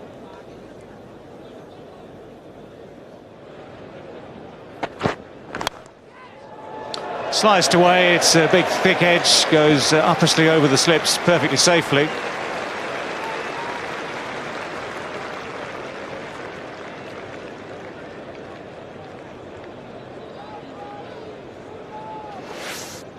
A little bit of width. Goes after it. Say, isn't it? Edge. We're gonna go for it. Go for it hard. Flies away. Better shot this time. Same results in terms of runs added to the scoreline.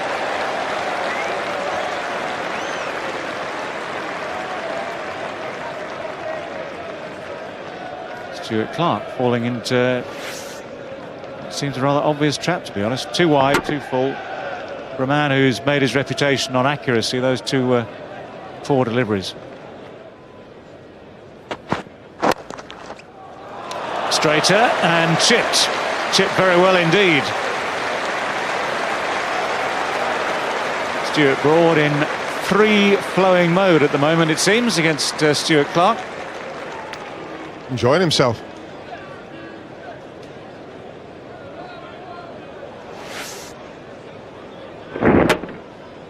Straighter, lofted, and timed very well.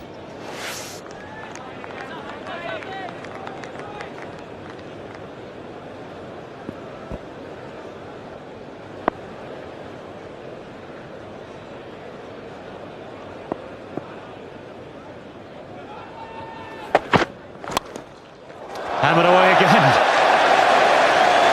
Well, that's two extra cover.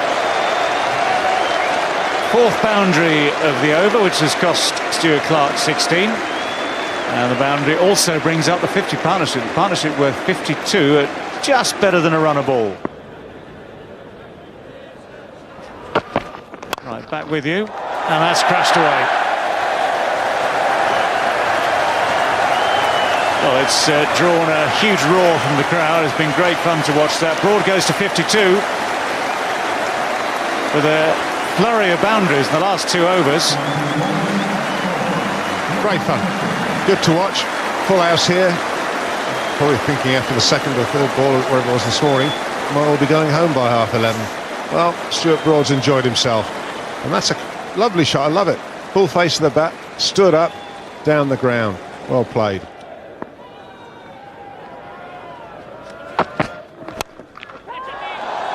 Well, that's an extraordinary shot. It's gone high. Whoa! Wasn't a bad effort.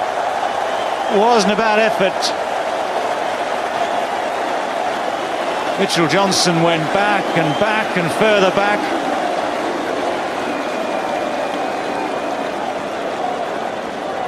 $215 for 7.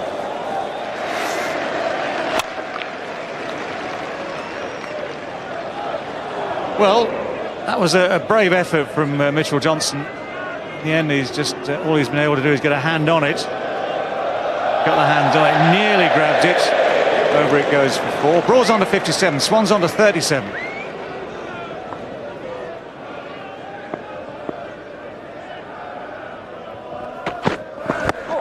That's well bowled. Don't think it's out though.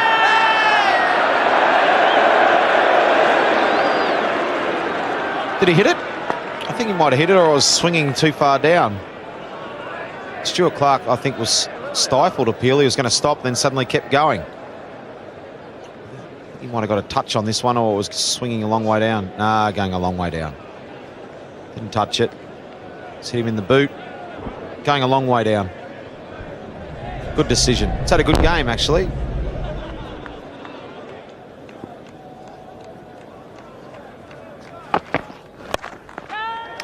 Two men out there again, and this time it's taken. Shane Watson, the man taking the catch.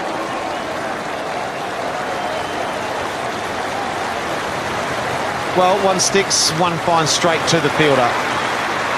Short Broad, gone for 61. He played well through the bat, played some excellent shots. The end of the partnership. Good partnership too. Australia be more than happy to get their 8th wicket. England 220 for 8. Broad goes for 61 off just 48 balls. Steve Harmison comes in now at number 10 for England. Not on strike at the moment. Batsmen crossed while that catch was being taken. So Graham Swan is the man on strike.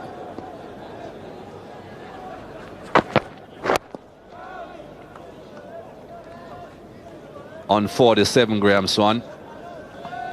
It deserves his 52, Graham Swan. Now Steve Harmison's going to come in and throw the bat too. Stuart Broad threw the bat. Unfortunately on this occasion for him, he found the man in Shane Watson who held on to it. It was a good knock. Australia needed that one. Just to get back a bit of normality. Having said that, Steve Harmison might not bring the game back to normality. He might just do exactly the same as what we've been seeing the last half hour and have some fun and throw the bat too. Hook shot again. That's gone a long way. That's the half century. That's 6. Well played, Graham Swan. 54 off 53 balls. 7 boundaries and a 6. Well played. Thrown the bat around today. Had a good partnership with Stuart Broad. He deserved his 50. He's played extremely well.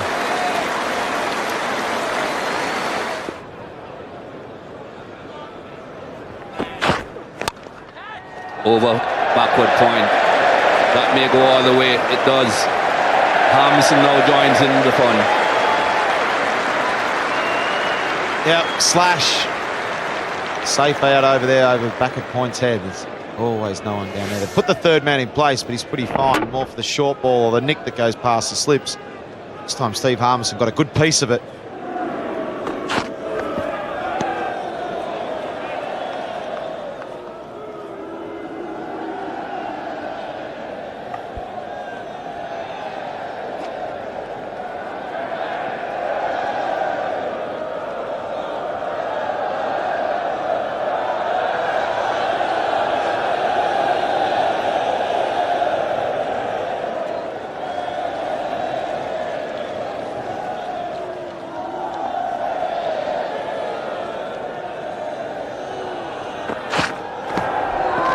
Swing and a miss, I think. No, given.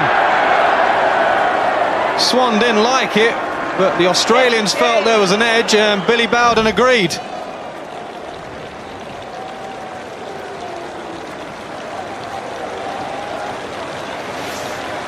Well, let's have a look. It's wide. Goes for it.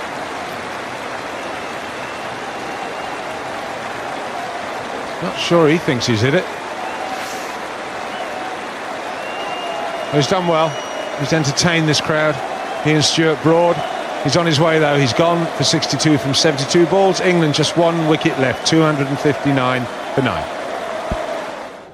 Graham Onions on a king pair. Johnson needs another wicket for Pfeiffer. Short again and nearly onto his stumps. That's hurt. That's how he was out in the first innings.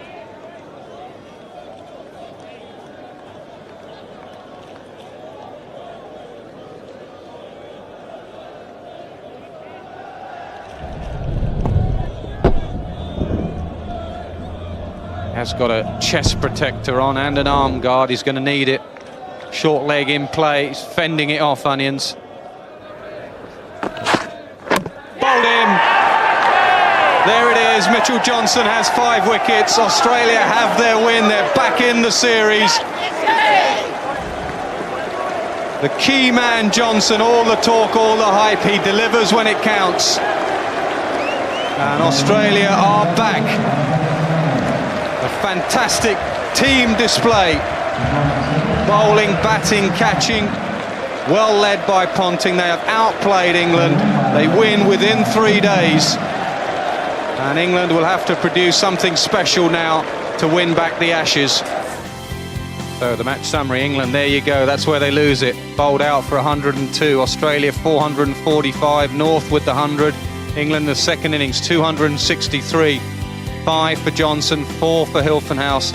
Australia win by an innings and 80 runs. Time to ask the Australian captain to come forward, Ricky Ponting.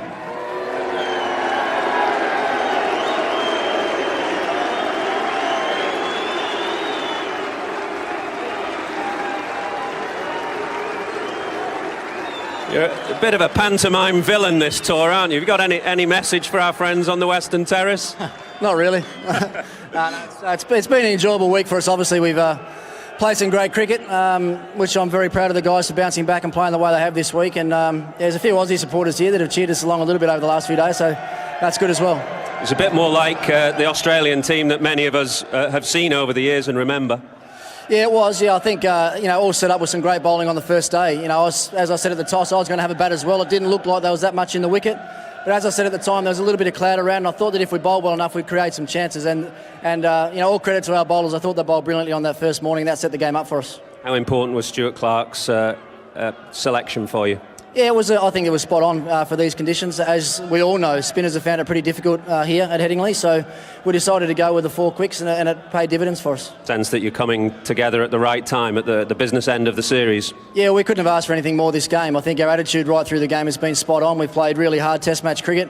We've dominated the game from the first ball, and we've managed to win a game in 2.5 days. So you can't ask for any more there. And I think some of our guys are just getting better and better at the right end of the series. So that's a real positive for us. It's quite a long break now before the next game. Will it be difficult to keep everybody on the go? Well, we've got a tour game in the middle. We've got a 2-day game up at Kent. So we've obviously a few guys there that want to have a good solid hit out in that game. But yeah, as you say, I think there's 6 days from now until the start of that game. So look, we're looking forward to the rest of the tour now. We've got a lot of momentum, as I felt we got out of the last day at Edgbaston. So everything's heading in the right direction. And will you be playing for a draw at the Oval to retain the Ashes, or a win? What do you think? A win. Well done.